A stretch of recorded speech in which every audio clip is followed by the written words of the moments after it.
Sadguru Nath Maharaj Ki Jai, and welcome to Jagadambe Reads the Holy Books of India, ShrimadBhagavatam236.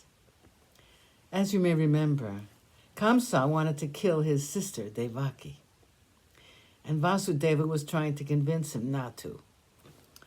You are a wise man. A wise man knows that death is born along with birth. When a man is born, one thing is certain, he will have to die. It may be any time. It may be today, or it may be 100 years from today. The Atman inside holds on to another body and releases this body. Like a person who walks on the road by placing one foot in front of the other, even so the soul takes one body after another in an endless chain. It is like the worm crawling on the grass, securing one end of itself on the ground before releasing its other end from its hold. And a person's birth and death are always together. They can never be separated. When people are born, there is one fact which is certain, and that is that they will die. Death is certain. It is only time that is a variant.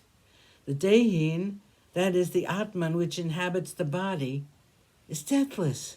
The Dehin, governed as it is by the actions performed in this birth, will, in the next birth, assume a form, a body and a name, which will be in accordance with previous actions and the fruits thereof.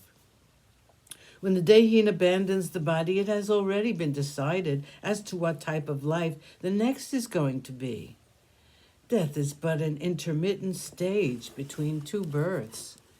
When an ordinary person sees during the course of the day the face of a king, or perhaps hears some stories concerning Indra, the lord of the Devas, and such like that, these leave an impression on the mind.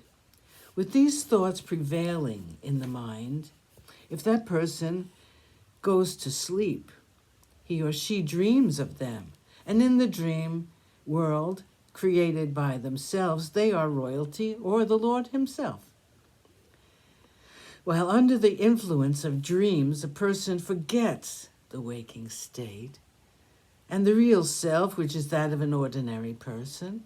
Even so, like the impressions of the waking state influence the dream state, the actions performed in one lifetime form the basis for the next lifetime, the next birth of the Dehin. And just as a person forgets the waking state when in the dream world, even so the Dehin, when assuming the form for the next birth, forgets the previous birth.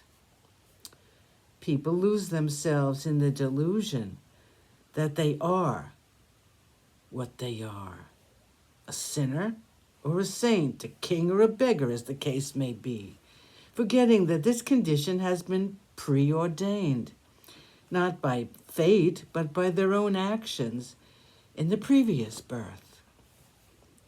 When a light steadfast in itself is reflected in a pot of water or of oil, whose surface is ruffled by the passing breeze, it seems to tremble, to move, to quiver, to be unsteady. But in reality, it is the reflecting surface which trembles, and not the light. Even so, the Atman, conditioned as it is by the body, mind, and intellect, does not realize that it is apart from all this. Because of its ignorance of the truth about itself, the conditioned Atman becomes deluded by many desires, joys, and pains, which are the heritage of this world. And so the thought that one Atman will hurt or kill another Atman is foolish. And being under the delusion that someone will hurt you if you kill that person, it is wrong. You're a prince, Kamsa, a scion of the noble race, and you are extremely fond of your sister. How is it that all your love for her has dried up all of a sudden? How can you find it in your heart to kill your only sister who has just been married? Hardly a few hours have passed since she was given to me. She is your beloved sister, and you have loved her till a moment ago. Sadguru Nath Maharaj Ki Jai. Thank you for coming. I hope you come again.